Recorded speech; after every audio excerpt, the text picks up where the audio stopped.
दिशोम गुरु शिबू सोरेन जी से आपकी पहली मुलाकात कब हुई थी, कहाँ हुई थी? उस संस्मरण को अगर आप याद दिला दें। एक दिन अनायास गुरुजी को एक प्रश्न हमने पार्टी कार्यालय में ही कर दिए कि गुरुजी, जो हम लोग मुष्टि भिक्षा करते हैं तो इसमें क्या फायदा होने वाला है। मैं बचपना अंदाज में उनको सवाल कर दिया। उन्होंने बड़ी मार्मिक ढंग से इसको हमको समझाया कि देखो बेटा, आपको क्या लगता है कि किस विधायक को देखा जाए वो सबसे अच्छा उनका परफॉर्मेंस रहा है अभी तक? देखिए ये कहना मुश्किल है। सारे विधायक जो है ना, एक अच्छे गुलदस्ते के अच्छे फूलों का समाहार है। देखिए एक बात आपको मैं बता दूं, वामफ्रंट का थे, विचारशील व्यक्ति थे, विद्वान व्यक्ति थे, सारा चीज थे। और कभी भी उन्होंने हम लोगों के बारे में आलोचना समालोचना करने का काम नहीं किया। जिस पोस्ट को होल्ड करे सर, कस्टोडियन है स्पीकर विधानसभा में, लेकिन विधानसभा में हाल के दिनों में देखा गया सर कि बहुत लोगों का आचरण या गरिमा, इसको मतलब टेकल करना कितना मुश्किल होता है सर। सर आप कविताएं पढ़ते हैं, साहित्य का बड़ा शौक है, तो कौन सी ऐसी कविता है जो मतलब जहन में होता है, उसकी पंक्तियां जो आपको बहुत अट्रैक्ट करती हैं? अगर दो लाइन आप कह दें सर। ईश्वर तुम्हें मंगल करो, मलिन मर्म मुछाए, निये ऐसो मोरे तबो श्रीचरण तले। जैसे प्रेमचंद्र जी का गोदान हुआ, कम से कम 5-7 बार वो किताब पढ़े थे हम, प्रेमचंद्र जी का गोदान।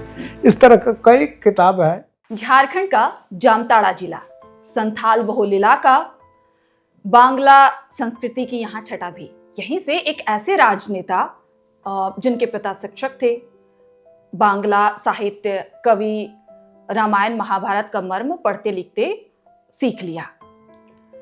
एक मध्यम वर्गीय परिवार और एक अदद नौकरी की तमन्ना, और इसी तमन्ना को लिए भागलपुर विश्वविद्यालय से उच्च शिक्षा प्राप्त की। उसके बाद उत्कल विश्वविद्यालय से बीएड की पढ़ाई करते हुए शिक्षक बनने का रास्ता अख्तियार किया। शिक्षक बन भी गए, लेकिन मन में बेचैनी, इलाके का दर्द दंश देखते हुए राजनीति में आने का फैसला लिया, और एक ऐसी सीट से जहां वामवाद का खूंटा गड़ा था, उसे हिला पाना नामुमकिन था। लेकिन मनोबल इतना ऊंचा कि इसी मनोबल को लिए झारखंड आंदोलन में कूद पड़े। दिशोम गुरु शिबू सोरेन को अपना आदर्श बनाया और झारखंड आंदोलन के एक सच्चे सिपाही के तौर पर बनकर निकले। अब तक आप समझ गए होंगे कि मैं किन के बारे में बात कर रही हूँ। जी हाँ, मैं बात कर रही हूँ झारखंड विधानसभा की कमान संभाल रहे झारखंड विधानसभा स्पीकर रविंद्रनाथ महतो जी की। रविंद्रनाथ जी एक सरल, मधुर और राजनीति की ठसक से दूर साल 2005 में पहली बार चुनकर सदन पहुंचे। उसके बाद 2014, 2019, 2024 में राजनीति का हुनर दिखाते हुए विधानसभा पहुंचे। लगातार 2 बार स्पीकर बनने वाले झारखंड के ये पहले नेता भी बने। आज हमारे साथ खुद स्पीकर रविंद्रनाथ महतो जी मौजूद हैं। तमाम बातचीत करेंगे उनके राजनीतिक सफर पर, उनके जिस तरह से उन्हें इंटरेस्ट है, इन सब चीजों पर बातचीत करेंगे। सब आपका बहुत बहुत स्वागत है एयरनाउ पर। आपको भी मेरे तरफ से ढेर सारा धन्यवाद और शुभकामना। सर सबसे पहले तो यही जानना चाहेंगे कि जिस तरह से सदन में इतना शोरगुल होता है, राजनीति में घात प्रतिघात होता है, लेकिन आप बड़े कूल रहते हैं, तो कैसे कर लेते हैं ये? देखिए, अक्सर अध्यक्ष का आसन ही उस तरह का आसन होता है जी, जहां इसमें ज्यादा उत्तेजना, जी, ज्यादा विषाद, ज्यादा उल्लास, ज्यादा हर्ष का ये आसन नहीं है। ये आसन शांत शिष्ट रहने का ही आसन है, और तमाम जनप्रतिनिधियों के जो वाक्य है, जो विधानसभा के अंदर जिस विषय को रखना चाहते हैं, उसको बारीकी को भी समझना पड़ता है और उसी हिसाब से निर्णय भी लेना पड़ता है। तो कोई भी उत्तेजित दिमाग से आप इन तमाम चीज़ों का सामना करना हमको लगता है कि मुमकिन नहीं है, इसलिए हम लोगों को शांत रहना पड़ता है। और सर अगर हम देखें आपके बचपन को, आप जिस इलाके से आ रहे हैं वहाँ पे आपने बहुत खामियां देखी होंगी, बचपन में आपका बहुत कठिनाई भी रहा होगा, तो अगर हम आपके बचपन को देखना चाहें तो उसे कैसे बताएंगे? देखिए, हम लोग तो सुदूर ग्रामीण इलाका से जी निकल करके यहाँ आए हैं जी, और उस समय सुदूर ग्रामीण इलाका का क्या स्थिति परिस्थिति था हमको लगता है कि आज के समय में लोग उसको कल्पना भी नहीं कर सकता है। मैं आपको बता दूं कि हम लोगों को क्लास 1 से जब हम लोग पाठशाला जाते थे तो पाठशाला के अंदर मकान भी नहीं होता था। हम लोगों को पढ़ने के लिए किसी वृक्ष के नीचे बैठना पड़ता था। वहीं हम लोगों का शिक्षक महोदय हम लोगों को पाठ्यक्रम का जो ज्ञान है देते थे। हम लोग जाने के क्रम में हम लोगों को बैठने का आसन भी अपने से ले जाना पड़ता था और इसी तरह से हम लोगों का बचपन शुरू हुआ। इसी तरह से घर से करीबन 3 किलोमीटर दूर पर मध्य विद्यालय था। जब 3 क्लास पास किए तो फिर चौथा में वहाँ नामांकन कराए और वहाँ से 7वां पास करने के बाद गार्जियन के पास एक समस्या होता था कि अब बच्चों को कहाँ पढ़ाएं। और गांव में चूँकि उच्च विद्यालय नहीं होने के कारण हम लोगों को बाहर के विद्यालयों से ही पढ़ना पड़ता था। तो मेरे पिताजी हमको जेबीसी उच्च विद्यालय जामताड़ा में दाखिला कराए। वहीं से 8वां से लेकर के उस समय 11 क्लास तक होता था हम लोगों का मैट्रिक में। 11 क्लास तक पास किए। फिर वहाँ से हमारा ही संथाल परगना में जो नामी ग्रामी महाविद्यालय एसपी कॉलेज दुमका, संथाल परगना महाविद्यालय दुमका, जिसमें दाखिला हुए और उसमें जीव विज्ञान से ग्रेजुएशन किए और बाद का पढ़ाई फिर दूसरे यूनिवर्सिटी में जैसे बीएड के उत्कल यूनिवर्सिटी में इस तरह से हुआ। और इसी तरह से हम लोगों का गांव का जो जिसको आप कह सकते हैं एक नया शब्द बोलेंगे, आप पहले ही बांग्ला शब्द का इस्तेमाल कर दिए, ये मेठो पथ से पैदल चल करके यहाँ तक हम लोग आए हैं, माने मैदानी पथ से आए हैं। तो सर आप शिक्षक की नौकरी कर रहे थे, अचानक से राजनीति के पथ पे चल देना क्या लगा था उस वक्त आपको? नहीं, मैं शिक्षक के नौकरी में गया नहीं, लेकिन ऐसे ही कुछ प्राइवेट मैनेज्ड उच्च विद्यालय में पढ़ाने का काम करते थे। और उस समय का जो स्थिति को मैंने अध्ययन किया और गुरुजी के जब सानिध्य में आया, आदरणीय दिसम गुरु वीर शिबू शरण के सानिध्य में जब आया तो वह विषय हम लोगों को दिल और दिमाग में धंस गया और हम लोगों को लगा कि जब तक पृथक व्यवस्था नहीं होगा संथाल परगना और छोटनागपुर का, तो हमारे यहाँ के लोगों का भलाई नहीं हो सकता है। और हम लोगों ने गुरुजी के साथ हो लिया पृथक राज्य के लड़ाई में। और वहाँ से लड़ते लड़ते जब 1995 में यहाँ झारखंड एरिया ऑटोनोमस काउंसिल बना तो उसका भी मैं मेंबर रह चुका। उसके बाद फिर विधायक का बारी हुआ तो फिर विधायक में अपना नामांकन किया। पहली बार तो हमको बहुत कम मार्जिन से कईक सौ वोट से हार का मुंह दिखना पड़ा। तो उस समय तो सही मायने में एक विषय को आपने रखा हमसे पहले कि हम लोगों के लिए राह बहुत ही डगर बहुत ही कठिन था और बहुत ही जटिल था, लेकिन उस जटिलता को और उस कठिनाई को झेलते हुए आगे निकले और आज यहाँ आपके समक्ष बैठा हूँ। सर, जब आप पहली बार चुन के आए थे और जब आपने राजनीति में कदम रखा था, कभी सोचा था कि स्पीकर बनूंगा? जी नहीं, इस तरह का तो सोच था नहीं जी। विधायक बन करके आए, सामान्य विधायक के तौर तरीके पर अपना काम करना प्रारंभ किए। हर जन छोटे हो या बड़े हो, जन समस्याओं को विधानसभा पटल पर रखना ये हम लोग का हॉबी बन गया। और इसके क्रम में जितने सारे चीज़ों का अध्ययन करना पड़ता है, जिन जिन लोगों के पास इसका ज्ञान होता था उन लोगों के संपर्क में आकर के सब अध्ययन करते थे। और अंत में पिछले कार्यकाल से मैं स्पीकर के रूप में झारखंड विधानसभा का प्रतिनिधित्व कर रहा हूँ। सर, जितना मैंने आपके बारे में पढ़ा या जानकारी हासिल की है तो आपकी रुचि बांग्ला साहित्य, खासकर रविंद्रनाथ टैगोर और अन्य जो बांग्ला कवि हैं उनका आपके जीवन में काफ़ी प्रभाव रहा है, तो उसके बारे में बताएं। देखिए, ऐसे तो बांग्ला भी है, हिंदी भी है, दिनकर जी का, प्रेमचंद्र जी का, इन तमाम किताबों को पढ़ने का उनका जो सीरीज है उनको पढ़ने का मौका मिला है। बांग्ला में भी हमारे कवि गुरु रविंद्रनाथ ठाकुर का, बंकिम चंद्र चट्टोपाध्याय का, शरद कथाकार कथा शिल्पी शरद चंद्र चट्टोपाध्याय का, उन लोगों का भी बहुत सारे ऐसे लिखनी को पढ़ने का हम्म, एक समय इच्छा भी था, पढ़ते भी थे और उस सब किताबों को भी अध्ययन किया। इसलिए उन लोगों का भी असर हम लोगों के मन में और जीवन में है। दिशोम गुरु शिबू सोरेन जी से आपकी पहली मुलाकात कब हुई थी, कहाँ हुई थी? उस संस्मरण को अगर आप याद दिला दें। उनसे पहला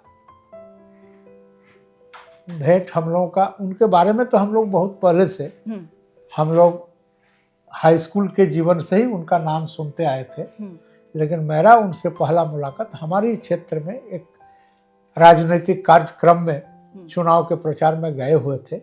उसी समय उनके सानिध्य में मुझे आने का मौका मिला और उनका बात और विचार से काफ़ी प्रभावित हुआ और पार्टी के सदस्यता भी ग्रहण कर ली उनके बाद। और फिर झारखंड मुक्ति मोर्चा के एक सामान्य कार्यकर्ता के रूप में काम करना प्रारंभ किए। और जब हमारा जामताड़ा जिला अलग नहीं हुआ था, यानी राज्य बनने के बाद जामताड़ा और दुमका 2 जिला बना, तो उस समय भी दुमका जिला का जिला सेक्रेटरी भी मैं हुआ करता था। और इसी तरह से जब विधानसभा के अध्यक्ष बन गए तो फिर जामताड़ा जिला में हमको पार्टी के सारे पद पोस्ट से इस्तीफा देना पड़ा। नहीं तो जामताड़ा जिला का भी मैं सचिव काफ़ी दिन तक रह चुका हूँ। और आज पार्टी के द्वारा जो उत्तरदायित्व हमें दिया गया है जी। उस उत्तरदायित्व का बखूबी निर्वहन कर रहा हूँ। जी सर, गुरुजी के साथ आपने उस दौर से आप उनके साथ हैं जब आंदोलन चल रहा था, वो भिक्षाटन कार्यक्रम, जब एक मुट्ठी चावल, वो दौर कैसा था सर? और किस तरह से वो चला था भिक्षाटन का दौर? वो भी एक कठिन दौर था। उसको संथाली में कहता है चापुत चावली, मुष्टि भिक्षा और 10 नंबर खाता।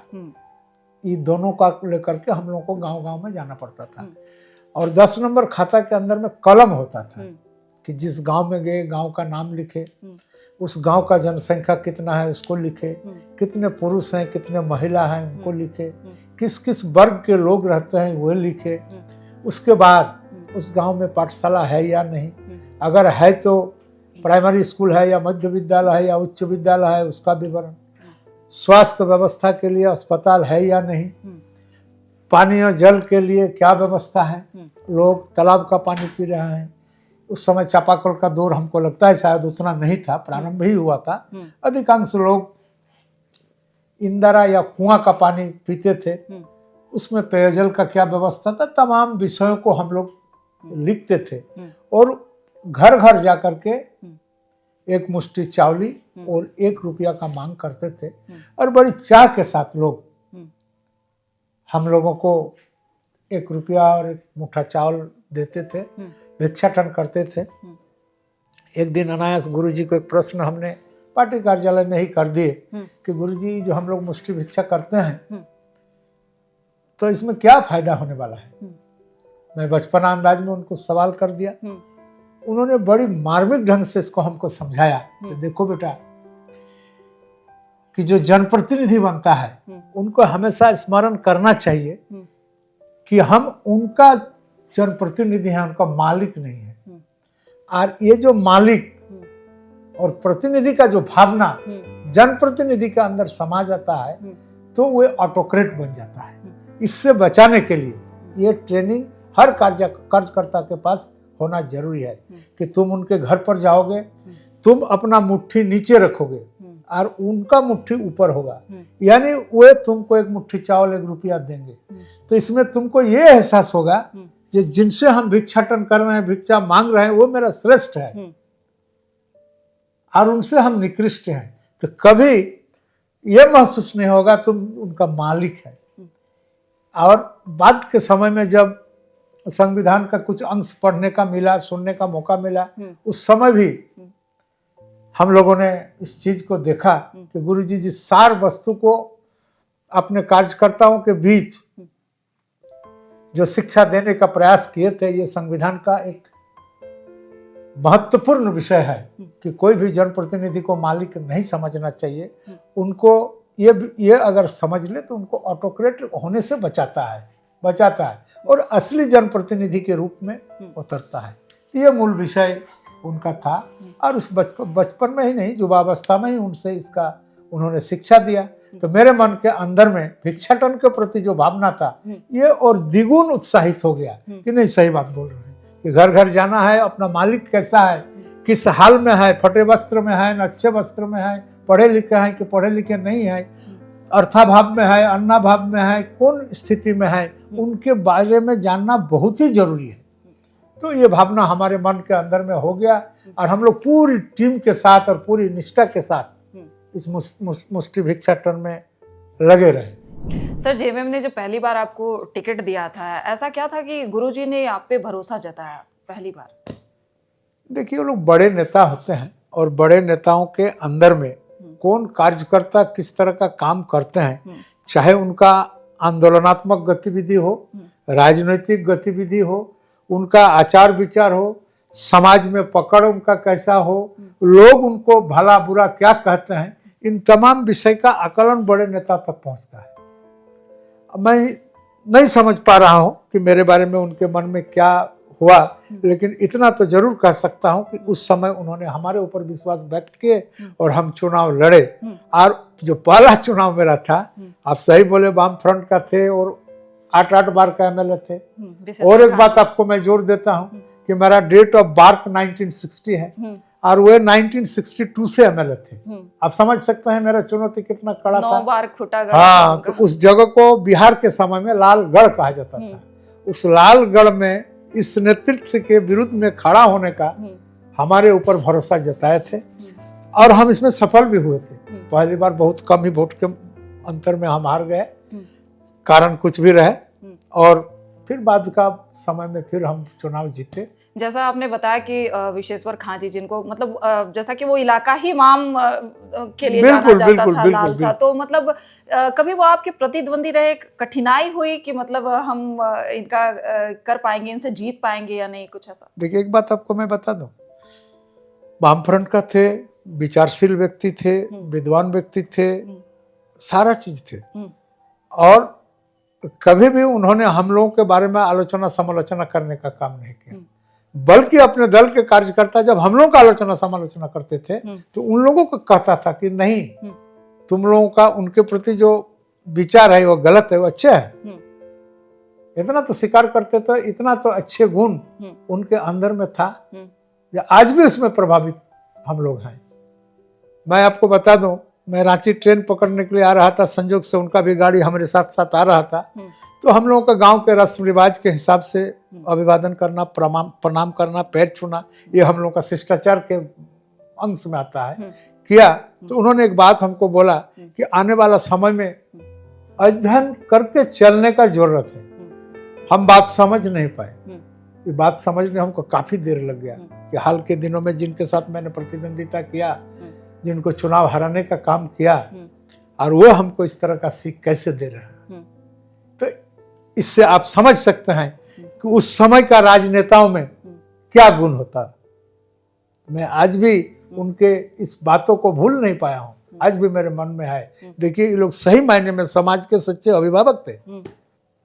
सर, आपने जिस तरह कहा कि उस समय के जो राजनेता और इस तरह के विचार जो मतलब प्रतिद्वंदी है उसके लिए भी, लेकिन आज जिस तरह से आप जिस पोस्ट को होल्ड कर रहे सर, कस्टोडियन है, स्पीकर विधानसभा में, लेकिन विधानसभा में हाल के दिनों में देखा गया सर कि बहुत लोगों का आचरण या गरिमा, इसको मतलब टेकल करना कितना मुश्किल होता है सर?